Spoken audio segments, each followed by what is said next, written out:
Okay students, आज का जो हमारा लेक्चर है वो है classifications of accounts and rules of debit and credit. जैसे कि आप पहले जानते हैं कि जो इसके पहले वाले लेक्चर में आपको मैंने क्लासिफिकेशन ऑफ अकाउंट्स बताया था, उसमें मैंने आपको ट्रेडिशनल अप्रोच बताई थी। आज जो मैं आपको बताने जा रहा हूँ, जो डिस्कस हम कर रहे हैं, वो हम मॉडर्न अप्रोच डिस्कस कर रहे हैं। तो पहले हम ट्रेडिशनल अप्रोच डिस्कस कर चुके हुए हैं, जिसको हम इंग्लिश अप्रोच भी कह सकते हैं। तो ट्रेडिशनल अप्रोच को आप इंग्लिश अप्रोच कह सकते हैं। तो आज की जो क्लास में हम अप्रोच कर रहे हैं वो मॉडर्न अप्रोच कर रहे हैं, जिसको अमेरिकन अप्रोच कहते हैं। तो आज की क्लास में मॉडर्न अप्रोच होगी, लेकिन हम पहले ऑलरेडी ट्रेडिशनल अप्रोच कर चुके हुए हैं। ट्रेडिशनल अप्रोच में अगर आपको याद आ रहा है तो उसमें आपने personal account, real account and nominal account के ऊपर हमने डिस्कस किया था। Personal account, real account and nominal account. But आज का जो हमारा लेक्चर है वो मॉडर्न अप्रोच के ऊपर रहेगा, जिसको हम अमेरिकन अप्रोच कहते हैं। तो ट्रेडिशनल अप्रोच में जहाँ क्लासिफिकेशन ऑफ अकाउंट था, वहाँ पे आपको पर्सनल अकाउंट और इम्पर्सनल अकाउंट था, और इम्पर्सनल अकाउंट में आपके दो आ जाते थे, एक real account and nominal account. आज हम मॉडर्न अप्रोच कर रहे हैं, और मॉडर्न अप्रोच के अंदर हम डेबिट एंड क्रेडिट का इस्तेमाल भी करेंगे, और साथ में टी शेप अकाउंट बनाना भी सीखेंगे। टी शेप अकाउंट, हर एक पर्सन का एक अलग अकाउंट बनाया जाता है, जिसकी दो साइड होती हैं, एक डेबिट साइड होती है और एक क्रेडिट साइड होती है। जो लेफ्ट हैंड साइड होती है उसको हम हमेशा डेबिट साइड कहते हैं, जो राइट हैंड साइड होती है उसको हम क्रेडिट साइड कहते हैं। ये चीज़ ध्यान रखें, जो कि आगे आपको काम आएगा। जैसे आप सुनते हैं बैंक में किसी का अकाउंट होता है, या किसी पर्टिकुलर पर्सन का अकाउंट होता है, बिल्डिंग अकाउंट होता है, मशीनरी अकाउंट होता है, क्रेडिटर्स अकाउंट होता है। तो सबका अलग अलग अकाउंट बनाना भी सीखेंगे। तो जब सबका अकाउंट बनाएंगे तो उसमें दो साइड होती हैं। उसमें जो लेफ्ट हैंड साइड होती है वो डेबिट साइड होती है, और जो राइट हैंड साइड होती है वो क्रेडिट साइड होती है। तो पहले आज के लेक्चर में हम मॉडर्न साइड के ऊपर जाते हैं। मॉडर्न साइड को हम अमेरिकन अप्रोच भी कहते हैं। तो उसमें क्लासिफिकेशन कैसे होगा? तो ट्रेडिशनल के अंदर तीन थे। ट्रेडिशनल के अंदर था personal account, real account and nominal account. तो मॉडर्न अप्रोच में हमने क्लासिफिकेशन को 5 पार्ट्स में डिवाइड कर दिया। 5 पार्ट्स कौन कौन से हैं? First part is the assets, second part is the liabilities, जो आप ऑलरेडी जानते हैं, लायबिलिटीज को एक्सटर्नल लायबिलिटीज भी कहते हैं। Third point is the capital, capital को आप इंटरनल लायबिलिटीज भी कहते हैं। And fourth part is the expenses and losses, and fifth part is the income, revenues, profits. तो फिफ्थ पार्ट में आपका इनकम, रेवेन्यू, प्रॉफिट रहेगा। रेवेन्यू का मतलब सेल से होता है, जो भी आपको प्रॉफिट्स वगैरह होंगे, गेन होंगे, वो इनकम रेवेन्यू के अंदर आएंगे। तो अब आपको इसमें ध्यान रखना है कि जो एसेट्स होते हैं उसके हमेशा डेबिट बैलेंस होते हैं। धीरे धीरे आपका लेवल बढ़ेगा जैसे जैसे अभी हम आगे जाएंगे। एसेट्स के डेबिट बैलेंस होते हैं। आपको ये ध्यान रखना है कि अगर एसेट बढ़ेगी तो उसको हम डेबिट में पुट करेंगे। आपके पास जैसे ऑलरेडी एक बिल्डिंग है, आपके पास एक बिल्डिंग और खरीद ली, फिर आपने एक बिल्डिंग और ले ली, एक मशीनरी ले ली, फिर फर्नीचर ले लिया। तो जो एसेट्स होते हैं जब आपकी बढ़ रही होती हैं तो आप ये याद रखें, उसको डेबिट साइड में पुट करते हैं, डेबिट साइड पे। और अगर आपकी एसेट्स कम होती हैं तो आपने उसको क्रेडिट साइड पे पुट करना है, क्रेडिट पे। एसेट क्रेडिट पे डालने से कम होती हैं, जैसे डेप्रिसिएशन, लॉस बाय फायर। अगर किसी फर्नीचर में आग लग गई है, मशीनरी में आग लग गई है, तो मशीनरी आपकी कम हो रही है, वो क्रेडिट पे जाएगी, डेप्रिसिएशन क्रेडिट पे जाएगा। तो एसेट्स के डेबिट बैलेंस होते हैं। लायबिलिटीज़ के क्रेडिट बैलेंस होते हैं। लायबिलिटी को बढ़ाना हो तो क्रेडिट पे डालेंगे, और लायबिलिटीज़ को कम करना हो तो डेबिट पे डालेंगे। जैसे हमने किसी से लोन ले लिया तो हमारे पे लायबिलिटी बढ़ रही है, तो उसको हम क्रेडिट में डालेंगे। और फिर हमने लोन का कुछ पार्ट पे कर दिया तो आपकी लायबिलिटी कम हो रही है, तो उसको डेबिट में डालेंगे। तो लायबिलिटीज़ कम होने पे डेबिट में, और लायबिलिटीज़ बढ़ने पे क्रेडिट में आती है, ये दिन ध्यान रखें। ऐसे ही कैपिटल है। कैपिटल के भी क्रेडिट बैलेंस होते हैं, क्योंकि हम इसको इंटरनल लायबिलिटीज़ कहते हैं। सेम रूल हो गया, सेम नेचर हो गया। तो कैपिटल को बढ़ाना हो तो क्रेडिट, कम करना हो तो डेबिट पे हम जाएंगे इसमें। जैसे Ravi started his business with ₹50 lakh. Ravi ने अपना बिजनेस स्टार्ट किया है 50 लाख से, तो वो 50 लाख रुपए हम क्रेडिट पे डालेंगे। क्रेडिट साइड पे दो साइड होती है अकाउंट की, हर एक के दो अकाउंट हम अकाउंट बनाएंगे, उसकी दो साइड होंगी, left side and right side. तो जो लेफ्ट साइड होगी वो डेबिट, और जो राइट साइड होगी वो आपकी क्रेडिट। तो क्रेडिट पे 50 लाख रुपए डालेंगे तो रवि का अकाउंट बढ़ रहा है, फिर रवि को प्रॉफिट होगा तो वो भी क्रेडिट पे ही डालेंगे, और फिर रवि को इंटरेस्ट ऑन कैपिटल मिल रहा है वो भी क्रेडिट पे ही डालेंगे। तो रवि एडिशनल कैपिटल लेकर आएगा वो भी क्रेडिट पे ही डालेंगे, और अगर वो कोई ड्राइंग्स करेगा या उसको लॉस होगा तो वो कैपिटल अकाउंट के डेबिट पे आएगा, जो भी हम टी शेप अकाउंट में बनाना सीखेंगे। एक्सपेंसेस एंड लॉसेस के डेबिट बैलेंस होते हैं। एक्सपेंसेस को अगर हमें बढ़ाना हो तो हम डेबिट करेंगे, और एक्सपेंसेस को हमें कम करना हो तो हम क्रेडिट करेंगे। एक्सपेंसेस के डेबिट बैलेंस होते हैं, ये ध्यान रखना है। बढ़ाएंगे तो डेबिट में, जैसे रेंट पेड, तो रेंट पेड डेबिट पे आएगा, रेंट पेड डेबिट पर आएगा आपका। इसी प्रकार से आपका रेवेन्यू आएगा, इनकम्स आएगा, प्रॉफिट आएगा तो उसके क्रेडिट बैलेंस होंगे। मैं फिर बीच में बोल दूं कि हर अकाउंट के दो साइड होते हैं, एक डेबिट और एक क्रेडिट। आइए अब हम उसको देख लेते हैं। राइट स्टूडेंट, तो आज का हमारा टॉपिक है classification of accounts, rules of debit and credit. तो आज का जो हमारा टॉपिक है, जो मेन ध्यान है वो हमारा मॉडर्न अप्रोच के ऊपर रहेगा। तो लेकिन मैं आपको ये भी बता दूं, all accounts are divided into two parts. हर अकाउंट में दो पार्ट में डिवाइड होता है, एक डेबिट और एक क्रेडिट। डेबिट की एब्रीविएशन फॉर्म है डीआर और क्रेडिट की एब्रीविएशन फॉर्म है credit. Debit refer to the left side and credit side refer to the right side of the account. तो डेबिट साइड जो है वो लेफ्ट साइड होती है और जो क्रेडिट साइड है वो राइट होती है। अब हम मॉडर्न अप्रोच पे आ जाते हैं, that is called American approach. Classification of account divided into 5 part. Number 1 asset account, liabilities account, capital account, expenses, income, revenues account. अब एसेट पहले आपको बता ही दिया है, एसेट्स के डेबिट बैलेंस होते हैं। अभी हम टी शेप अकाउंट पे बनाएंगे।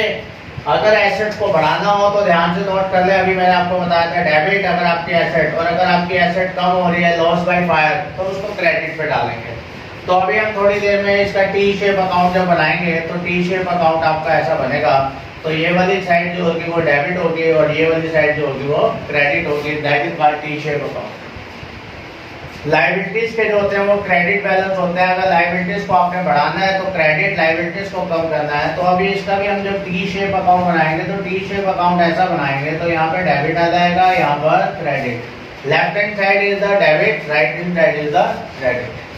ऐसे ही कैपिटल अकाउंट है, कैपिटल के आपके क्रेडिट बैलेंस होते हैं। कैपिटल को बढ़ाना हो तो क्रेडिट, कैपिटल को कम करना हो तो डेबिट करते हैं।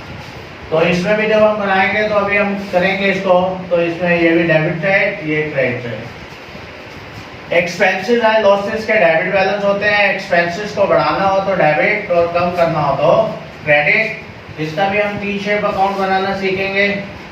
और ऐसे ही आपका आ जाता है income revenue account. Income mean rent received, interest received, profit, ये वाले जो अकाउंट होंगे। तो इनकम्स और प्रॉफिट, रेवेन्यू पे क्रेडिट बैलेंस होते हैं। इनकम को बढ़ाना हो क्रेडिट, कम करना हो तो इसका भी बाद में हम एक टी शेप अकाउंट बनाना सीखेंगे। ये साइड आपकी डेबिट, ये side credit, left hand side debit, credit. तो ओके स्टूडेंट, तो अब हम अकाउंट बनाना भी सीखेंगे। हर अकाउंट की दो साइड होती हैं, एक डेबिट और एक क्रेडिट, और अभी हम उसको डिस्कस कर रहे हैं।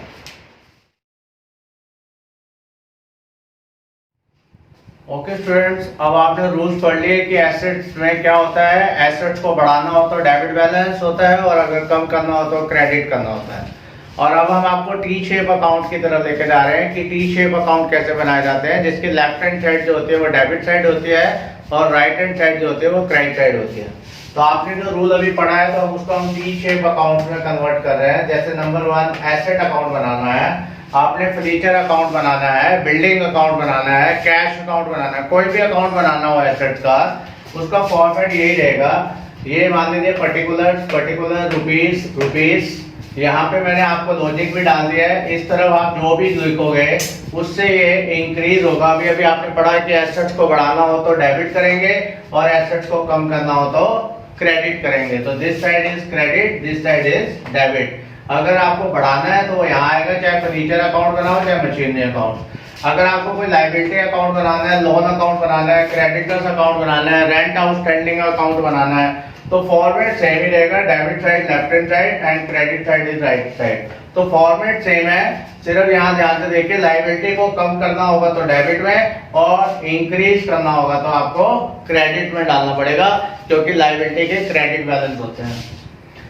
Capital account debit credit, capital को भी लायबिलिटी होता है तो लायबिलिटी साइड में भी क्या करना है, कैपिटल वाली साइड में अगर कम होगा तो इधर आएगा, बढ़ेगा तो वो इधर आएगा, ये ध्यान रखना है। एसेट्स का अपोजिट होता है, एसेट्स का अपोजिट कैपिटल और लायबिलिटीज होता है। वो एक्सपेंस अकाउंट बनाना हो या loss account, rent paid account बनाना हो, कमीशन पेड अकाउंट बनाना हो, इंटरेस्ट अकाउंट बनाना हो, तो वो इसी टाइप से बनेगा। ये डेबिट साइड है, ये क्रेडिट साइड है आपकी। अगर आपको बढ़ाना है तो वो डेबिट पे आएगा, कम करना है तो आपको क्रेडिट पे आएगा। Income account debit side, that side credit side, debit side decrease, credit side यहाँ आएगा इंक्रीज। अगर आपको बढ़ाना है तो इंक्रीज में आएगा, घटाना है तो आपको डिक्रीज में आएगा। ये चीज आप ध्यान रखें। इसको हम टी शेप अकाउंट कहते हैं, जिसको हम अभी स्टेप बाय स्टेप प्रैक्टिकली इसको आपको समझा देंगे।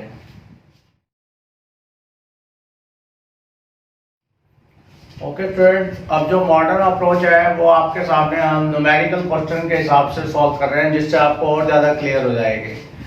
मॉडर्न अप्रोच न्यूमेरिकल के हिसाब से मतलब है T shape account. T shape account आप सीख चुके हैं, जिसकी डेबिट साइड जो होती है, यानी कि जो लेफ्ट साइड होती है वो डेबिट होती है और जो राइट साइड होती है वो क्रेडिट होती है। तो अब मैं आपके सामने में दो क्वेश्चन सॉल्व करने जा रहा हूँ, जिसमें एक फर्नीचर अकाउंट और एक कैपिटल अकाउंट बनाएंगे। कैपिटल को आप इंटरनल लायबिलिटी कह सकते हैं और एसेट फर्नीचर जो होगा वो आपका एसेट अकाउंट है। फर्नीचर को देखकर आप मशीनरी अकाउंट भी बना सकते हैं, बिल्डिंग अकाउंट भी बना सकते हैं, क्योंकि एसेट्स का नेचर सेम होता है, एसेट्स के डेबिट बैलेंस होते हैं। Open T shape account for the furniture. आपने फर्नीचर का अकाउंट बनाना है and write the following on the proper side. Furniture purchase है, फर्नीचर सोल्ड। आप ध्यान से देखें, ये फर्नीचर परचेज हो रहा है, ये सोल्ड हो रहा है, फर्नीचर अगेन परचेज हो रहा है। ओल्ड फर्नीचर डिस्कार्डेड, इसका मतलब बेकार हो गया, आपने बेच दिया है। और डेप्रिसिएशन का मतलब होता है कि फर्नीचर की वैल्यू कम हो रही है। तो ओके स्टूडेंट, एक बार दोबारा देख लेते हैं। जब आप फर्नीचर परचेज करेंगे, अभी आपने रूल सीखा था कि जब एसेट्स को बढ़ाना हो तो डेबिट होगा।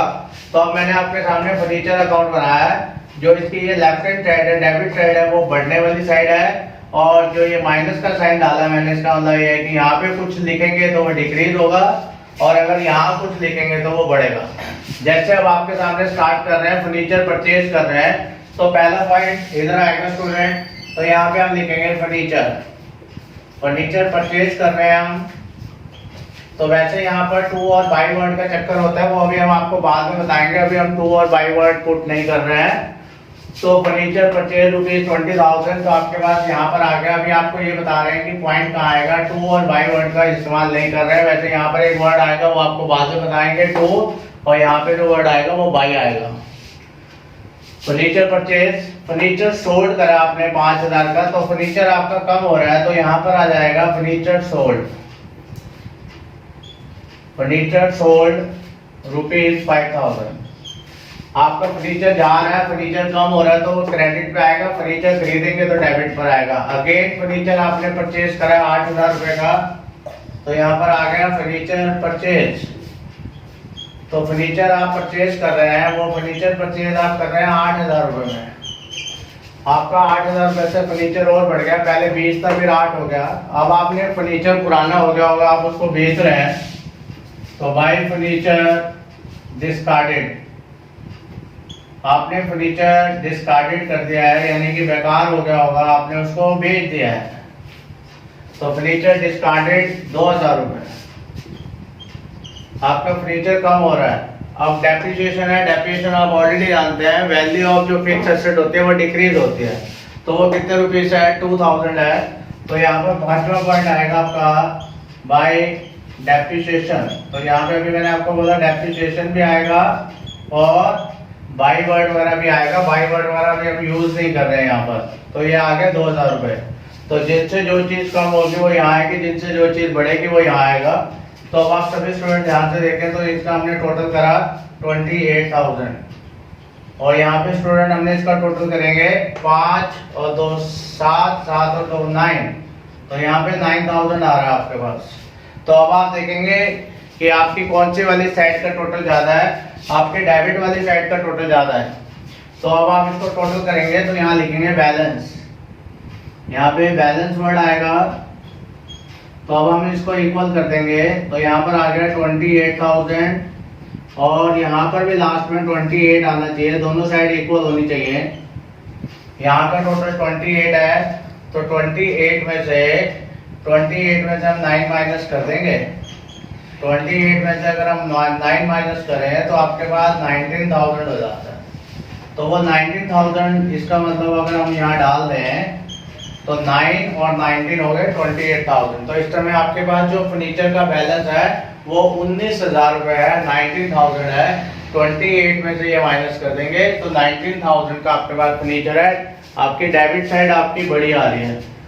अब स्टूडेंट हम आते हैं नेक्स्ट क्वेश्चन पे। अब आपको कैपिटल अकाउंट बनाना है। कैपिटल का दूसरा नाम इंटरनल लायबिलिटीज होता है। अब हमने ये कैपिटल अकाउंट बना लिया, फॉर्मेट सेम है। Capital account, this side is debit, this side is credit.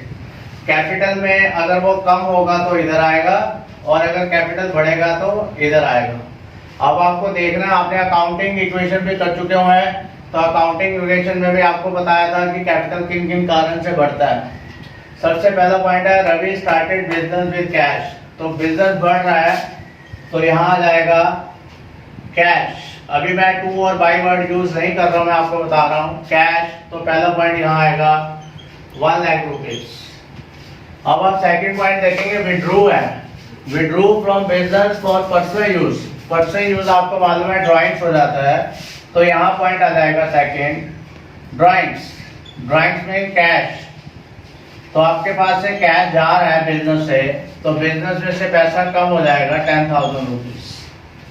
तो मैं बीच में बार बार एक लाइन बोल रहा हूँ कि हम टू और बाई वर्ड इस्तेमाल नहीं कर रहे हैं, इधर टू वर्ड आता है और इधर बाई आता है। Third point, sold personal investment 20,000 and brought into the business. आपने अपने घर पे कोई इन्वेस्टमेंट बेची है घर पे, और उस पैसे को आप बिजनेस में ले आए हैं, उसको हम इंग्लिश में कहते हैं एडिशनल कैपिटल। क्या कहते हैं? एडिशनल। इससे भी आपकी कैपिटल बढ़ जाएगी, तो इसको लिखेंगे bye additional capital. Additional capital यानी कि वो और कैश लेकर आया अपने घर से, एडिशनल कैपिटल लेकर आ रहा है, आपकी कैपिटल बढ़ रही है 20,000। उसके बाद है लॉस फॉर द ईयर। तो लॉस से आपको नुकसान होता है, आपने अकाउंटिंग इक्वेशन में भी देखा होगा, टू लॉस। लॉस से आपकी कैपिटल हमेशा डिक्रीज होती है, तो टू लॉस यानी कि वैसे मैं आपको बता रहा हूँ कि टू और बाई वर्ड हम बाद में प्रॉपर इस्तेमाल करेंगे, लेकिन फिर भी मैं आप लोगों के लिए यूज कर रहा हूँ क्योंकि हम लोगों की तो आदत होती है, तो आप भी बाद में सीख जाएंगे। यहाँ टू वहाँ बाई वर्ड आता है, तो आप अगर रेट के साथ डालना चाहें तो यहाँ पे भी आप बाई कैश वर्ड डाल सकते हैं। तो कुछ वर्ड लिखना हो तो उससे पहले आप बाई वर्ड पुट कर सकते हैं, और अगर सीधा लिखना है तो अभी सीधा सीधा भी चल जाएगा।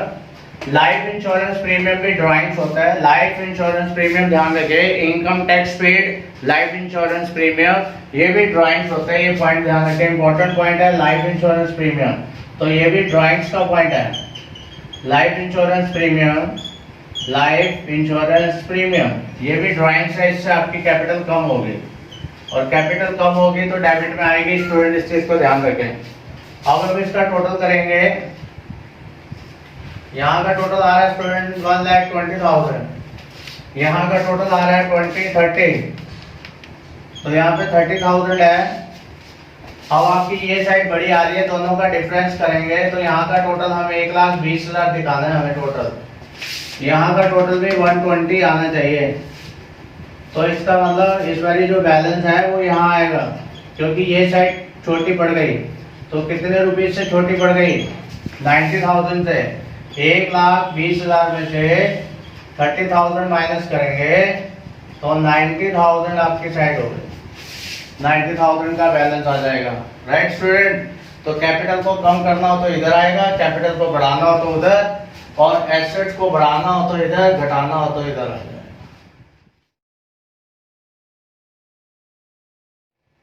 ओके स्टूडेंट, अब हम थर्ड क्वेश्चन ले रहे हैं। जो थर्ड क्वेश्चन आया वो उसमें हम क्रेडिटर्स अकाउंट बनाना सीखेंगे, यानी कि लायबिलिटी अकाउंट, जो हमारा संजय है open T shape account, our creditor is Sanjay and write the following transactions on the proper side. तो सबसे पहली बात तो जो क्रेडिटर्स होते हैं वो आपको मालूम होना चाहिए कि क्रेडिटर्स लायबिलिटीज होती है, और लायबिलिटी को बढ़ाना हो तो क्रेडिट साइड पे और लायबिलिटी को कम करना हो तो डेबिट साइड पे। जो चीजें बढ़ेंगी वो यहाँ आएंगी, जो चीजें कम होंगी वो यहाँ आएंगी, ये ध्यान रखें। क्योंकि आपको ऑलरेडी आपको पता चल गया हुआ है कि जो लेफ्ट साइड होती है वो डेबिट साइड होती है और राइट साइड कौन सी साइड होती है, क्रेडिट साइड होती है। तो स्टूडेंट अब हम पॉइंट्स लेते हैं। Purchase goods from Sanjay on credit ₹40,000। Sanjay से हमने क्रेडिट पे सामान खरीदा स्टूडेंट, तो क्रेडिट पे खरीदा है तो इसका मतलब क्रेडिटर्स बढ़ रहे हैं, संजय क्रेडिटर्स अकाउंट बढ़ेगा। तो यानी कि यहाँ पर आपको गुड्स परचेज किया हमने, तो यहाँ आ जाएगा goods purchase, goods purchase ₹40,000। Second point है पे टू संजय। संजय को आप पे कर रहे हैं तो आपके क्रेडिटर्स कम हो रहे हैं, आपकी लायबिलिटी कम हो रही है। तो जब आप उसको पे करेंगे तो सेकंड पॉइंट इधर आ जाएगा। तो यहाँ पर अब आप लिख देंगे कैश और ब्रैकेट में लिख देंगे पेड, क्योंकि आप उसको पैसा पे कर रहे हो। तो 25,000 रुपए से आपकी लायबिलिटी कम हो गई। Again purchase from goods Sanjay on credit ₹16,000। आपने नेक्स्ट पे दोबारा खरीद लिया, तो नेक्स्ट खरीदेंगे तो यहाँ आएगा गुड्स परचेज। तो आपने गुड्स परचेज किया है दोबारा से, तो कितने का लिया आपने, 16,000 रुपीज का आपने गुड्स परचेज किया। तो इससे आपके क्रेडिटर्स फिर बढ़ गए। गुड्स रिटर्न टू संजय, आप संजय को गुड्स वापस कर रहे हैं, संजय आपका क्रेडिटर्स है, आपकी लायबिलिटीज कम होगी। तो फोर्थ पॉइंट यहाँ आ जाएगा। यहाँ पे अब आप गुड्स वापस कर रहे हैं तो यहाँ आ जाएगा गुड्स रिटर्न। तो गुड्स रिटर्न किया आपने 2,000 रुपीज का, इससे भी आपकी लायबिलिटी जो है वो कम होगी। और बाद में आप लास्ट में देखिएगा पे टू संजय 20,000 रुपीज आप पे कर रहे हैं संजय को, इससे भी आपकी लायबिलिटी कम होगी। आप संजय को पे कर रहे हैं कैश अकाउंट यानी कि पेड, तो आप 20,000 रुपीज पे कर रहे हैं आप। अब आप इधर का टोटल कर दीजिए और इधर का टोटल कर दीजिए। यहाँ पे टोटल आ रहा है 56,000 और यहाँ का टोटल आ रहा है 47,000। अब आपको पता चल गया होगा कि अब दोनों साइड में हमने देखना है कौन सी साइड बड़ी आ रही है। तो आपकी क्रेडिट साइड बड़ी आ रही है, तो हम पहले इसका टोटल कर लेंगे। इसका टोटल आ रहा है 56,000, इसका टोटल आ रहा है 47,000। तो हमें दोनों साइड बराबर करनी है, तो यहाँ पे हम लिखेंगे बैलेंस। जो सी साइड छोटी आती है वहाँ हमें बैलेंस लिखना होता है। तो अब आप क्या करेंगे, 56,000 में से 47,000 माइनस करेंगे, तो 3 जीरो में से 3 जीरो आ गए आपके, राइट। तो इधर आपका 9 आ गया। तो अगर आप इसको 9,000 यहाँ जोड़ देंगे तो 3 जीरो ये हो गई, 9 और 6 और ये 56,000 आ गया। तो इसमें योर आंसर इज 9,000। तो 9,000 आपका बैलेंस आ गया। आपकी क्रेडिट साइड बड़ी आ रही है क्योंकि लायबिलिटी के क्रेडिट बैलेंस होते हैं, तो लायबिलिटी की क्रेडिट साइड बड़ी आएगी। ओके स्टूडेंट, अगर लायबिलिटी अकाउंट हो गया आपका, कैपिटल अकाउंट आपका पहले हो गया एसेट्स। अब हम इसमें डेटर अकाउंट बना रहे हैं। Right up T shape account of Karan is the debtor and enter the following transactions on the proper side. Debtor account बनाए, फर्नीचर अकाउंट बनाए, मशीनरी अकाउंट बनाए, सेम बनेंगे। गुड्स सोल्ड टू करण ₹70,000। आपने करण को बेचा है। अब यहाँ कुछ भी नहीं लिखा हुआ है तब भी ये क्रेडिट है, तो आपने करण को बेचा है, तो करण आपका डेटर बन जाएगा। करण आपका डेटर है तो यहाँ आ जाएगा सोल्ड गुड्स। अब आपने गुड्स यहाँ बेच दिया है, 70,000 रुपए का आपने गुड्स बेचा है। उसके बाद है कैश रिसीव फ्रॉम करण ₹15,000। तो ये डेटर है, डेटर आपका कम होगा तो यहाँ पर एंट्री आ जाएगी क्योंकि आपका पैसा है बाय, यहाँ आ जाएगा कैश। तो कैश आप यहाँ पे रिसीव कर रहे हैं, तो कैश रिसीव कर रहे हैं 15,000। आपके डेटर्स कम हो रहे हैं। डेटर्स को जब आप सेल करेंगे तो डेटर्स बढ़ेंगे, और जब बढ़ेंगे तो वो डेबिट में आएगा, और जब उनसे पेमेंट आएगी तो डेटर्स कम होंगे। डिस्काउंट अलाउड टू करण, तो आप उसको डिस्काउंट दे रहे हैं तो आप उसको कुछ पैसा छोड़ रहे हैं, डिस्काउंट अलाउड। इससे भी आपके डेटर्स क्या हो जाएंगे, कम हो जाएंगे, क्योंकि लिखा हुआ है डिस्काउंट अलाउड। आप उसको कुछ पैसा छोड़ रहे हो, यानी कि आप उसको कह रहे हो कोई बात नहीं, हमने आपको 3,000 रुपए का डिस्काउंट दिया, तो डिस्काउंट देने से डेटर्स कम हो जाते हैं। चेक रिसीव फ्रॉम करण, इसमें भी आपके पास पैसा आ रहा है, डेटर्स कम हो रहे हैं, तो यहाँ पर बैंक वर्ड लिख सकते हैं। चेक आया आपके पास, चेक के लिए आप बैंक वर्ड यूज करेंगे 10,000, तो यहाँ पर आप लिख सकते हैं रिसीव। तो आपके पास चेक आया है। सेल्स रिटर्न बाय करण, करण ने आपको सामान वापस करा है। आपने करण को गुड्स बेचा था, करण आपको कुछ सामान वापस कर रहा है, तो यानी कि उससे आपको गुड्स वापस करा है, गुड्स रिटर्न।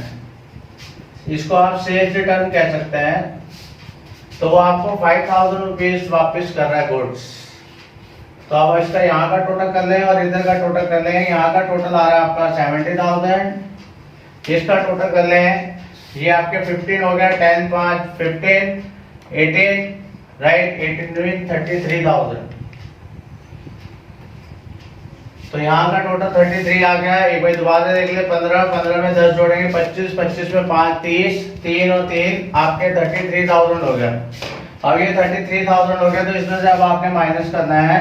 तो अब आप इसको नीचे ले आएंगे तो ये 70,000 हो गया, क्योंकि दोनों साइड को बराबर करना होता है। अब यहाँ पर आपकी ये साइड छोटी पड़ रही है, तो यहाँ पर अब हम बैलेंस लिखेंगे। ओके स्टूडेंट, तो बैलेंस लिखेंगे तो 70 में से हम माइनस कर देंगे 33,000। तो इसको अगर हम माइनस करेंगे तो 3 जीरो में से 3 जीरो कैंसिल हो गई, 7 राइट, तो 37,000 आपके पास आ गया। तो 37,000 is the balance.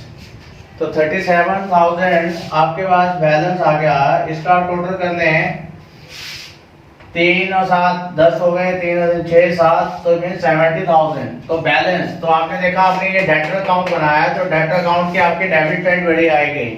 Okay student, तो उम्मीद करते हैं कि आज तक का टॉपिक आपको सबको समझ में आया होगा, और मेरे जो वीडियो है उसको भी आप लाइक कीजिए, और जो मेरा चैनल है उसको भी बाकी स्टूडेंट्स के साथ और अदर कैंडिडेट के साथ शेयर करें।